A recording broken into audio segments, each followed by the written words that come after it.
It might be cold outside, but the Oklahoma City Thunder are heating up. Where they sit right now, how important is this game on Friday night?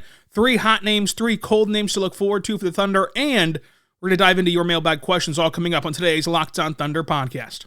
You are Locked On Thunder, your daily Oklahoma City Thunder podcast. Part of the Locked On Podcast Network, your team every day.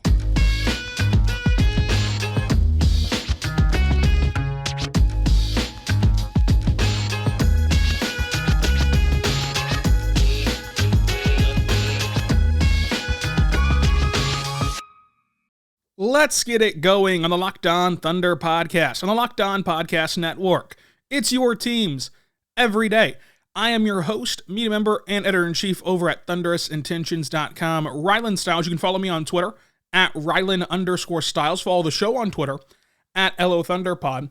Email the show, lothunderpod@gmail.com. On today's Locked On Thunder, brought to you by BetOnline, we're going to dive into the Oklahoma City Thunder seeing Tre Mann dominate the G League, how important tonight's game is against the Pelicans. We're going to give you 3 hot names and 3 cold names as we head into the holiday weekend, and a mailbag episode, which is going to be all of your questions, talking about trades that the Thunder could make, asking about Christmas movies, and everything else under the sun. We'll dive into all of it. But today's show is brought to you by BetOnline. BetOnline has you covered this year with more props, odds, and lines than ever before. BetOnline, where the game starts. And it will be a cold one tonight in Oklahoma City, and you will have to bear with us with these negative temperatures on the feels like. By the way, I know it's like for farmers or something, but I just don't like the whole temperature, real feel, whatever the case is. I much prefer just to know the feels like than to know the actual temperature. But alas, that's a different conversation for a different day. I do, however, want to say that we're going to start with Tre Mann. With Tre Mann, who is dominating the NBA G League with his 2 games. He had 35 points on Wednesday, had 40 points on Thursday. And this had a few Thunder fans wondering why he was there. Well, he was struggling a lot in the NBA, like a lot. So the Thunder sent him down there to the Vegas showcase, and he dominated his 2 games. In this game, he did a fantastic job navigating the pick and roll with the ball in his hands in both games. He saw great shot selection and great shot creation, hitting tough buckets, hitting those step backs, just looking like the player you're used to seeing in Oklahoma City. And he shot efficiently. 50% from the floor on 6 made triples in the 40-point game. In the 35-point game, he had 7 made threes, shooting around the same percentage. I think he shot 60% in the 35-point game. He was really, really good in that one. Now, look, it's the G League, and it's only 2 games, but he's been recalled to the Thunder. Would not expect him to play tonight. I mean, I know he's recalled, and so technically he could be on the bench, he can be dressed, but that would be 3 straight games for Tre Mann in as many days. He's not going to play tonight. The Thunder will have 3 off days heading into Tuesday against the Spurs. They also play a G League game in the afternoon before that game, by the way. But Spurs game, easier opponent, 3 days off after playing back-to-back for Tre Mann in Vegas, plus the flight from Vegas to Oklahoma City. I just think it's more realistic to expect him to play next week. And we'll see next week if he can look better. And if this assignment did get him back in the groove, which the Thunder were looking for it to do. And so for now, it's just a nice story. It's just 2 really good games. In the future, it could be the turning point for him. And it's been the case for the Thunder before. You saw it be the turning point for Pokusevski before. Last year and the year after, where he looked a lot better coming back from playing in the G League. Could be the same thing for Tre Mann. But tonight's game, I know it's going to be cold. I know it's going to be tough to get out. I would beg you to go to the Paycom Center today because it's going to be fun. And this game is massive. The Thunder play on a Friday night, right before the holidays, to take your last little reprieve from all the stressors that the holidays provide and having to go see your family and everything else, all the travel and preparation, everything. Take a nice little 3-hour break and head down to Bricktown, go watch the game, because the Pelicans are on the second night of a back-to-back. They will be without Brandon Ingram until after the new year, it appears. And then with Zion, he's been placed in the health and safety protocols. Now, the Pelicans will not have to update their injury report until around 1 p.m. today, so Is Zion still in there? What's the health and safety protocols even at this point? A couple years now into the process, you've seen guys go in and out immediately. You've seen guys still take the 7 days, whatever it is. The Zion thing is a little up in the air, but as of right now, he's out. The Thunder have won 3 straight games. In the last 10 games, the Thunder are 5-5, and they are at home again to continue this long homestand. So the Thunder, on a 3-game winning streak, look forward to 3 days off after this game. It could be a massive win. And for OKC, they're getting healthier. They're without Chet, obviously, without Jang and JRE, but besides that, they are fully healthy. Jay Will got recalled. He's in concussion protocol. Trey Mann got recalled, and again, not expecting to play 3 straight days. So technically, those 2 guys will be inactive. They'll be active but inactive, DNP, CD, and for Jay Will, he won't be active at all. But still, the Thunder are 2-point favorites at home. And check out Locked On Pelicans, by the way.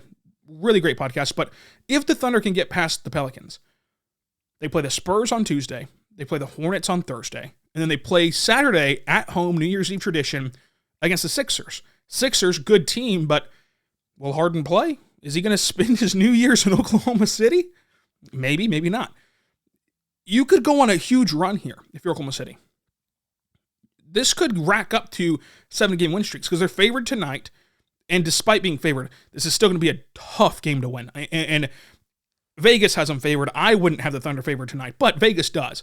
And Vegas knows all, as you all know. If they can get past the Pelicans tonight, they should beat the Spurs. But again, they should have beat the Rockets a couple weeks ago. They should beat the Spurs. They should beat the Hornets, even though it's a road game. And then Saturday against the Sixers, can you catch them off guard and grow a 7-game winning streak? This is a very streaky basketball team. So it is hard to say what the season holds still as we are at Christmas in a couple of days. Usually by now, teams have a sense of what they're going to be. Teams have a sense of what direction they're heading. For the Thunder, I don't think that we have that sense because the bottom of the West and the entirety of the West, but especially the bottom of play-in and 7 seed, whatever the case is, the 8, 7, 10, 9 seeds are separated by a hair. And so it's not as though that the cushion for the other teams has grown so large that you can no longer capture it. And for the Thunder, they themselves have played streaky basketball. Like, go look at their schedule and think about all the ups and downs that we've already experienced as Thunder fans. Right? You had the 3 straight losses right out of the gates of this season, where Thunder fans were looking around kind of like, oh gosh, lost 3 straight. Immediately followed by a 4-game winning streak. You sweep the Clippers, you beat a tough Dallas team, you go take care of business against Orlando on a comeback win. And then following those 4 straight wins, here's 4 straight losses. Okay? And I specifically remember after that Milwaukee game, after losing to Detroit especially, people saying, oh, this is not a play-in team. Like, just stop. This isn't a play-in team. Like, just stop dreaming about that. Then they have 2 straight wins and win 3 of their next 4 games. That's a great stretch there. But then they lose 3 straight. And then they lose to Houston. And then they lose a hard-fought game in New Orleans, and Shea has to miss the game against San Antonio, but then you beat San Antonio, beat Minnesota, beat Atlanta for 3 straight wins. And after those 3 straight wins, it's followed up by, guess what? 1, 2, 3, 4, 5 straight losses, which has been followed up by the current 3-game winning streak. So as of right now, off of a 3-game winning streak, it looks phenomenal. It's like, whoa, we're right here in the mix. It's only a game out, 2 games out of the play-in. This team can really go for it. This team has a superstar in SGA. They have these great young pieces. Josh Giddey's playing phenomenal. We'll talk about his last 9 games, which has been incredible for Josh Giddey coming up. Jalen Williams has been awesome as a rookie. Like, they have all these young pieces. Well, what if this 3, 4, however long this streak lasts, what if this streak is followed up by 4 straight losses? Well, then we'll flip to the other side of the perspective. And oh my gosh, just tank for Victor Wembanyama. Oh my gosh, it's all over. So the Thunder, even though we're at a marking point where teams typically like to see what direction they're heading, I don't think that there's a clear indication of where they're going right now because they're so streaky. Because we're not sure where they're going to level off at. And eventually, they will level. But as of right now, they're incredibly streaky. Now, the Warriors are kind of fading fast a little bit. 3-7 in their last 10 games, and now they're losing Steph for a significant amount of time. So you might be able to overtake the Warriors, obviously. And then Dallas, Minnesota, they're playing streaky basketball. Both of them are. What are the Jazz going to be? They're 5-5 in their last 10 games, but on a 2-game winning streak. You just swept Portland. which is great, but I think that we can all agree Portland's kind of going to be either in the play-in for sure, in the playoffs. Like I don't see Portland falling out of this. So you're looking at Golden State, you're looking at Minnesota, you're looking at Dallas, looking at Utah. And it's going to be fun. It's going to be a very fun ride. You've already climbed past the Lakers, but if you want to make the play-in, you still got to try to fend them off. And the distance, between you and the bottom of this tanking race, of Detroit, which has 8 wins, and Houston, who has 9, and Charlotte, who has 8, who you're going to see next week. Where are they going to be closer to, the 5 pick, the 5 in the reverse standings, or closer to the actual play-in?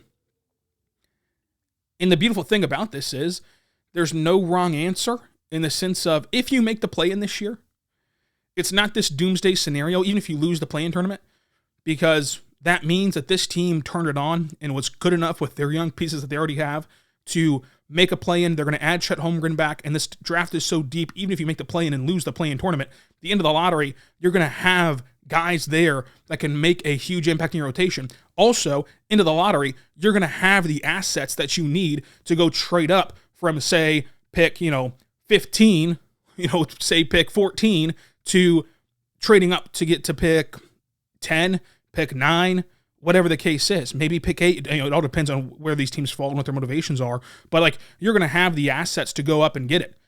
I mean, last year you simply bought the 11th overall pick with your assets. If you think of those draft picks as currency, you paid 3 future first-round picks for the 11th overall pick.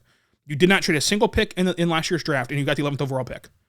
In the sense of in that direct trade. Obviously, you traded the pick 30, but there's not that direct trade. For the 11th overall pick, you traded 3 futures. You can do so many combinations of things in the draft where even making the play-in tournament would not really hurt you because you have that kind of generational talent waiting in the wings for you in Chet Holmgren. So is this team heading for the play-in? I think they'll have a clearer picture when this homestand is over. And I'm going to count that 76ers game as a homestand. I know that they break it up with one quick trip out to Charlotte.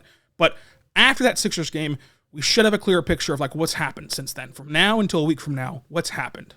Did they lose today and then go on a losing streak where they fell against San Antonio where they shouldn't have, where they fell against the Hornets where they shouldn't have, where they fell against the Sixers? What's going to be the ebbs and flows of their first loss post this streak?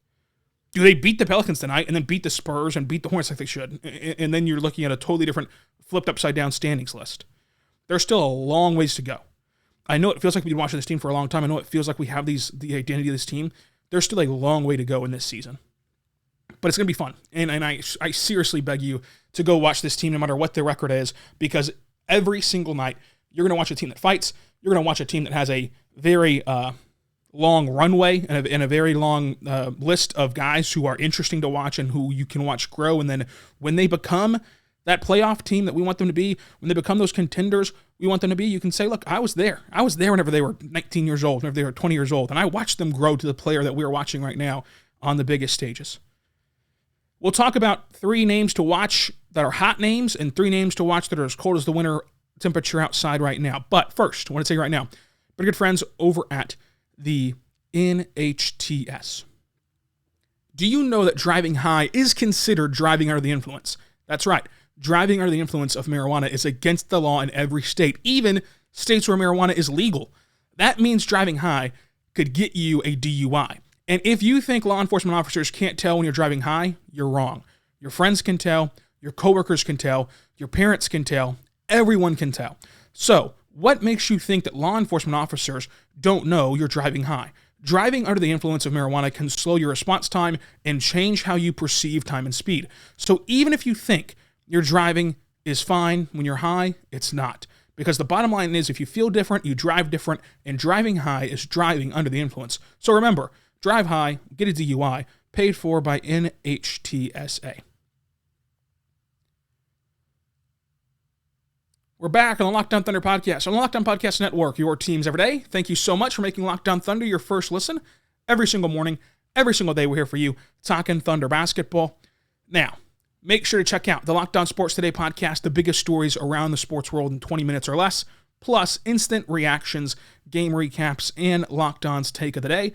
Locked On Sports Today available on YouTube or wherever else you get your podcasts from. Just like we are. We're on YouTube, so comment down below right now What are 3 names who you think their stocks are rising and 3 names who you think that their stock is falling, as we dive into that right now. So obviously, the first scorching hot name, like this name is so hot you can't pick it up. It has a do not touch sign on it. SGA. SGA is playing at an all-star level. He's playing at an all-NBA level. He's playing at an MVP level. Now look, since taking over this podcast, I took over this podcast right before the bubble started. In May, before the bubble started started back up in August or whatever. And I went through this series of having every media member that would reply to my DM onto the podcast. And we all talked about Shai's potential. And me and the other person would always agree Shai's potential is a top 15 player in this league right before the bubble. He's reaching that potential at age 24 years old on the max contract that the Thunder signed him to. 31 points per game, 4 rebounds per game, 5 assists per game, shooting 50% from the floor, 49.8, 50% from the floor, shooting 33% from 3, and 93% at the line. Now, think about this, folks. He missed 2 free throws on Wednesday, uncharacteristic, and then he was forced to purposely miss a free throw, last Friday. So that's 3 misses that are uncharacteristic in the last week, and he's still shooting 93% from the free throw line because of the pure volume of the way that he gets to the free throw line, which he leads the league in free throw attempts, and per game he's at 10 per game at the free throw line. And I reference that story because in that time, all last season, all the year before, as these free throw attempts came to climb from 2 his rookie year, which he was a rookie, to 5 his first year in OKC, 6 his second year in OKC, 7 his third year in OKC, to 10. And I was telling you, at each step, as you see the free throw attempts climb, it changes and transforms your points per game. And I wasn't just telling you that for no reason. Look at his points per game in OKC. 19, 23, 24, 31. Big factor here. He's always been an efficient player. He's always been a really good scorer. Big factor here is 19 points per game, 5 attempts. 23 points a game, 6.5. 24 points per game, 7.2. 31 points per game, 10.3. 10.3. And he's having games this year where he's getting to the line 15 times, 18 times in a game. That's 16, that's 17, that's 15, that's 18 points that you're getting free of charge. And it's helped him level up. Also, this year, he's playing really good defense. He's playing really good defense in this season for his caliber of player on the offensive end and just in general. He's improved his defense. Also stock up, Josh Giddey. I don't know what the disconnect is. I don't know why there's a weird subsection of the Thunder fan base that does not like Josh Giddey. He's a very likable guy. He's a nice guy. He plays the game hard. He plays it the right way. He's Josh Giddey. And there's a weird subsection that will always throw out, they're 7-0 without Josh Giddey, or, I don't think that this pairing can work. Over the last couple of games, the pairing of Josh Giddey and SGA has worked to perfection. They've played off each other very well. They've played with each other very well. And they've barely had time to play together, even right now, as we said at Christmas his sophomore year, because last year, Giddey dealt with injuries, SGA dealt with injuries, and they never could play together. Just the timing of those injuries were off. SGA missed, the January and December portion. Giddey missed after the All-Star break whenever they had their best game ever together on the first game post-All-Star break, and then after that, he never played again. But Giddey and Shai are playing off each other very well, and individually for Josh Giddey, over his last 9 games. So Giddey's last 9 games, 15 points per game, 10 rebounds per game, 5 assists per game. So 15, 10, and 5, with a steal per game on the defensive end, while shooting 47% from the floor and 43% from 3 on 3 attempts a game. 43% from 3 on 3 attempts a game. 15, 10, and 5 assists. He's been a really good player. And I don't get what the disconnect is for Josh Giddey, and he's obviously singing himself on Twitter. He liked that tweet saying that, it's weird how Thunder fans don't like him. And it's weird. I don't know why that they don't like him. I don't know why there's a section of fans that don't like him, but he's a really good player. He's rounding into his own as an individual player, and also his pairing with SGA. And if you think that this is some sort of a sophomore slump, I would encourage you to go look at guys like Scotty Barnes, who won Rookie of the Year last year and is not playing well. I'd encourage you to go look at Jason Tatum's second year in the NBA, which was a little bit of a slump for him, obviously. It's not a slump for Josh Giddey. He didn't start out on fire. He didn't start out just with an incredible game, so to say. an incredible season, so to say, but he never had a massive dip. His dip was like a point or something. And in fact, statistically, I don't think he dipped at all. But like he said, the defense has adjusted to him, and then now we've seen the last 9 games, he throw his counterpunch to how those defenses have adjusted to him. But Giddey has been really fun to watch, and Giddey's been really, it's been really encouraging to see how he grows and how he plays in general. He's also improved his rim finishing from 57% last year to 63% this year, which has been good to see, as well with those floaters and baseline jumpers that he hit that spin around, low block jumper still makes me laugh that he hit against Portland on Wednesday. Stock up as well, Jalen Williams. Like his stock is climbing to the point where if you don't buy now, you just can't buy it. Because he's playing so well as a patient player, as a 3-level scorer. He has that defensive potential with his length and his size and his frame that you like to see. And he's just cool. Like, I was sitting back thinking about this the other day, yesterday, in fact. When the Thunder start to contend, whether that's the end of this season, whether that is next season, whether that's the year after, they will be the coolest team in the league. SGA, amazing cool factor. Fashion icon, cool Instagram captions, cool community work that he does. Cool. Josh Giddey, cool hair, cool TikToks, cool guy. Jalen Williams, cool hair, cool guy, shoe game, social media presence that is unmatched. He gets on social media at halftime of games, and he says he's always going to do that. Gets on social media at halftime of basketball games in the NBA. He replies to comments, name searches himself on Twitter. Like, Jalen Williams is in the social media ecosystem, which will make him relatable to kids and make the kids like him because he's going to reply to their comments and like their comments. Chet Holmgren, incredibly cool guy. Like, this team's coolness factor is off the charts, which will make them a national brand again, which will make them a global brand again as they continue to get good, get on national television, and you start searching up SGA's Instagram and start searching up all these guys on social media, which kids are going to do. And that generation will carry this global brand for Oklahoma City and our state of Oklahoma, the next wave, just like we did with KD and Russell Westbrook in the past generation. But this team, on top of being really good, they're also really cool. They're also really, really cool, which is awesome.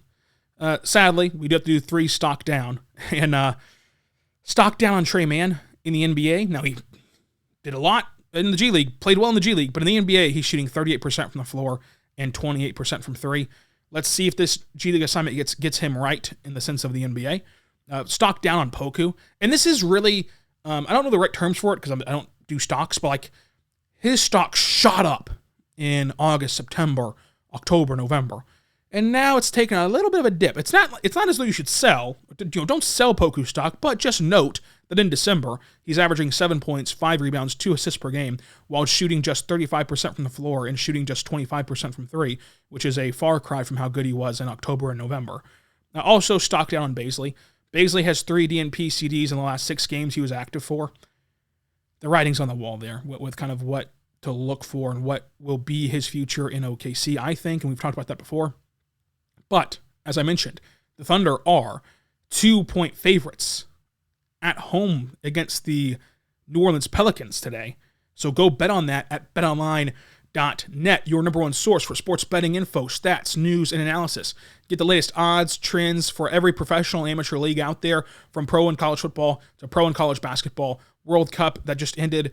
But also, you can bet on the World Baseball Classic already, which starts in March, I think it is. So you can already bet on that if you want to, with the USA being the heavy favorites there.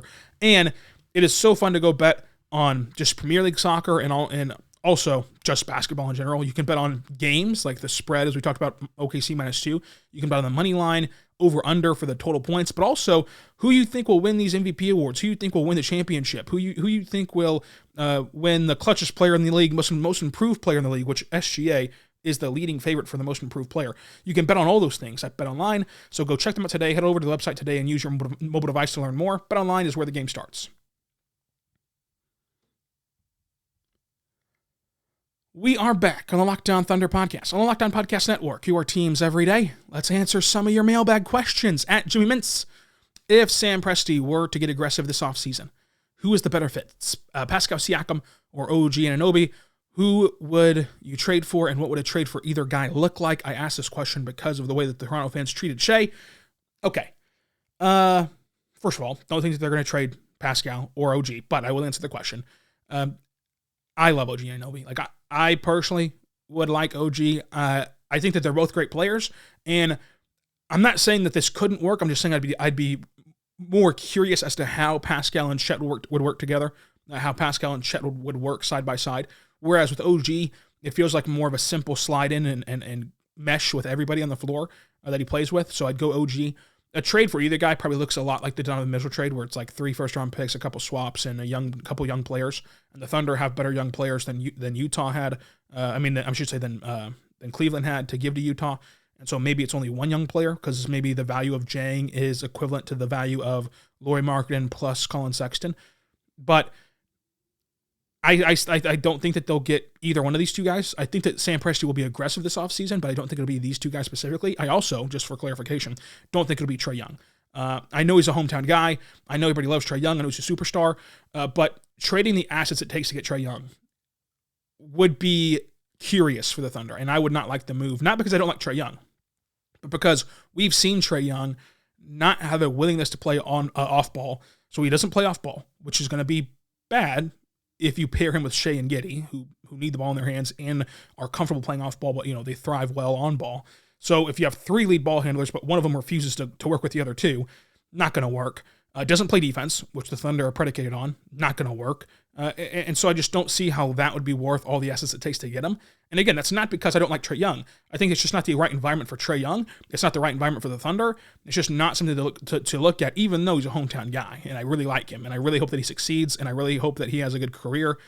I just don't think that fit is here for Oklahoma City. So while I think that Presti will be aggressive this offseason, I don't think that Toronto will sell those 2 guys. I don't think that it'll be for Trae Young. It'll have to be something maybe out of the box or something that comes up later on. I mean, we're only at Christmas and we've already seen, the Hawks wanting to give away John Collins, the Hawks, maybe having a riff with Trae Young. Like, these things are going to transpire and unwrap as we get closer and closer to July. So we'll see what happens with Presti in the future, but that's your answer to that question. At Axel Wicker, how many G League games before Trae Mann plays in the NBA, or will he play in the G League? I get to feel smart for once because I already know the answer. The Thunder have already recalled Trae Mann to the NBA. The Thunder said the plan was to recall him on Tuesday, but what's the point in waiting? I guess that the team fly cut back yesterday, and if you recall him, you can have him on the bench and support his teammates. If you don't recall him, you can't have him on the bench. So maybe that's the play here on why they recalled him now instead of Tuesday. But I think it'll be back on Tuesday. Again, I would not expect him to play this week because, or at least today, because he played 2 straight games for Wednesday and Thursday. I don't think he'll play on Friday and make it 3 straight games, but he is active tonight and will be on the bench for OKC if he's in town already from Vegas. At Hayden_Ross, are the Thunder going to trade Bazley before the deadline? This is a tough one because, would they trade Bazley? Yes. Would other teams want Bazley? We'll see. I think that you can get a protected second for him, and so at that point, yes, you would do it. But the value that Bazley has is he's still a good spot defender. If you really have a matchup that you don't like and that you need somebody that has more toughness down low and you need that more switchability factor. So he's a good spot defender, kind of like a spot starter in baseball where you don't want this guy in your rotation, but man, if you're laboring on a Sunday after playing 6 straight games and you need innings 8, that guy can go out there and do it. It's like Bazley. You don't want Bazley in your starting 5, but if you have a matchup that's really tough for you to defend, you're going to want to call on him. So that's value there. There's also value in the fact that you don't need to do anything to create the roster spot. If you just hold on to him, come June, that roster spot's there, but it's not re-signing him. You don't have to re-sign him on that restricted free agent deal. Don't got to match the contract. It's just over at that point, and you open up that roster spot. So there's value in that because a trade might bring back a guy that is harder to move off of or will cost you a little more money to move off of, and there's not really a point to do that, in my opinion. So would they? Will they? Are they willing to trade Bazley at the deadline? I would assume yes, but will they? Will be tougher and just circumstantial with what happens from now on. And then also, are you a big fan of Mark Daigneault? Yes, I am. Both as a coach and a person. I think that person-wise, a lot of fans don't understand how genuinely nice he is and how funny he is. His personality is really close. His personality is the closest thing the NBA has to Mike Leach. His personality, he'll sit there and talk to you about music. He'll talk to you about the media game that you're going to play in on Sunday. He'll talk to you about anything, cars, candy. He can just riff, and that's really cool to see a coach as loose and laid back and comfortable in that way. while also being a coach still. Like he doesn't tell us the starting lineups and won't tell us the starting lineups because he views that as a coaching advantage. But anything else, he'll go up there and joke around with us and talk to us. And that's kind of why I ask these kind of sillier questions. It's just try to convey to you guys like how nice and cool he is as a person. But also on the floor, he's an incredible coach at ATOs, an incredible coach at slob plays. Like those are two main things that you can see a coach's impact and how good they are as a coach are those two categories, I believe. And on Synergy, he's always very good to excellent in those categories. And so you see him put guys in the right position. You see how he's transformed this team's defense and their ability to play with a team that you look at. And on paper, I think that if you gave this blind resume test to any NBA prognosticators, they would be floored if you told them that this roster of guys is a top 12 defense in the NBA and top 10 over the last 13 games. So I do love Mark, and I hope that he's here for a very, very long time. And I do think that he will be. I think that the next time the Thunder are in the playoffs, he will be the coach. And the next time this team is contending for a championship, he'll be the coach. At Brother Reed 11, where does Russell Westbrook sign next year? I like him in the six-man role, not for the Thunder, but like just in general. I think that it's going to be a surprise. I think he's going to just go on this 1 year, 2 year deal, kind of cheap contracts. And then you got to ask yourself, does Russ even want to do that? Like, does Russ want that kind of end for himself of just being a journeyman for a couple years here, a couple years there, as he's been in Houston, as he's been in Washington, as he's been in LA? Maybe he goes back to LA on a really cheap deal and just continues to be their sixth man there, thrive in his hometown, and has a lot of fun. It looks like he's having a lot of fun right now. It looks like he's found that happiness in LA that he did not have last year, that he didn't have this summer, and it looks like it's back for him. So maybe that's just a comfortable landing spot for him to continue to play with LeBron and AD just on a cheaper deal, on a more team-friendly deal. But we'll see. At Chris AC, what type of player would OKC draft to help Chet Holmgren and complement Chet Holmgren? I just think a guy that can play defense and shoot. Like, that's what you need. You need a guy that can play defense to fit in with this style, but also you need a guy that can shoot. Because we've seen Shea, we've seen this team have so much success and open up the floor for so many other players on the team whenever you surround them with guys who can shoot from three. And so I just want a really, really good shooter in the draft. At Joshua L49, what part of Oklahoma are you from, and what is your favorite holiday memory? We're going to get into the Christmas questions now. So I'm from Lawton. Still live in Lawton. I go to every game like an hour and a half away, but still live in Lawton. It's a nice drive to OKC. And my favorite holiday memory, probably just whenever my mom was alive, like just watching her cook and get everything prepared, like freak out about making sure everything was perfect. The house always smelled great. Had the Christmas movies on, had the fireplace going. A lot of fun back then. At Hunter Herjo7, I've known Hunter for like 3, 4, 5 years now on Twitter. Still haven't figured out how to say the second part of his username. Anyway, it's funny that you asked this question, Hunter. Is Christmas Vacation the greatest Christmas comedy in any underrated Christmas movies? Not only is it the greatest Christmas comedy, but I will also answer Hogfan in 09 to 2001's question. Christmas Vacation is the best Christmas movie of all time. It is the GOAT of Christmas movies, and therefore, I think it's underrated because people do not recognize Christmas Vacation as the greatest movie ever invented around Christmas. So there you go. And my top 3 from at Paddley85, my top 3 Christmas movies are Christmas Vacation number 1, The Santa Claus number 2, Elf number 3. Those are my top 3. And the last one, at P Bartso7, do you consider Die Hard a Christmas movie? So I actually watched Die Hard for the first time ever 3 years ago. And in my opinion, it is a Christmas movie it is a movie that takes place in Christmas time. It is not a Christmas movie. It is a movie that takes place during the season of Christmas. A Christmas movie has to have a holly jolly spirit. It has to have, I don't want any of this killer Santas that are out there right now. I want to be able to nuzzle up, drink a cup of hot cocoa, hot cup of joe, whatever the case is. I want to be able to sit back with my dog, and watch the television, have a laugh, have a cry, have a sentimental feeling. That's what I want in a Christmas movie. And I don't want any of these killer Santas. I don't want anyone with a Shawshank Redemption type feeling. I don't want any of that. I want a nice, pleasant experience. I want to watch the Hallmark movie where the girl goes to the big city trying to find her way, and then something traumatic happens, but then they get back together in the end, and she dates her high school sweetheart. I want that kind of feeling when I'm watching a Christmas movie. None of this Die Hard stuff. Good movie. Good movie, but I can watch Die Hard in July and feel fine. It's not a Christmas movie because there's a couple of trees in it. Am I right? It's a hot topic. Let me know on the YouTube comment section down below what you think. So here's the plan. Barring anything just crazy dramatic happening in this game, I will release the Pelicans recap on Monday. That way I can record it tonight and then kind of have the weekend off and not have to record Sunday night for Monday. So I'll release it on Monday, and then Tuesday we'll kind of get into more of the week with previewing the Spurs game and talking about kind of where the Thunder sit at that point with a lot of the NBA draft talk that we're going to have on Tuesday. And then Wednesday, we'll recap the Spurs game. On Thursday, we're going to play a fun game on the podcast that's going to involve you guys as well. And then Friday, we're going to recap that Hornets game. We'll be back to our normal schedule after that as the holidays pass through. We're going to recap that Sixers New Year's Eve game as well, so it'll be a lot of fun. But unless Shea goes for like 50 or something, I'm going to release the recap of this game tonight on Monday. I'm sorry for the delay, but it's just an easy way to can an episode for Monday for you guys instead of releasing it over the weekend. So I hope that you all will enjoy it. But again, if SGA goes for 50 or the Thunder have a dramatic win, I'll just go ahead and post it tonight and then figure something else out for Monday. So we'll see how it goes. Just subscribe. Just subscribe for free across all podcasting platforms so you never miss an episode, including on YouTube. Also follow along on Twitter for updates at Ryland_Styles. And until whenever, be good and be good to one another.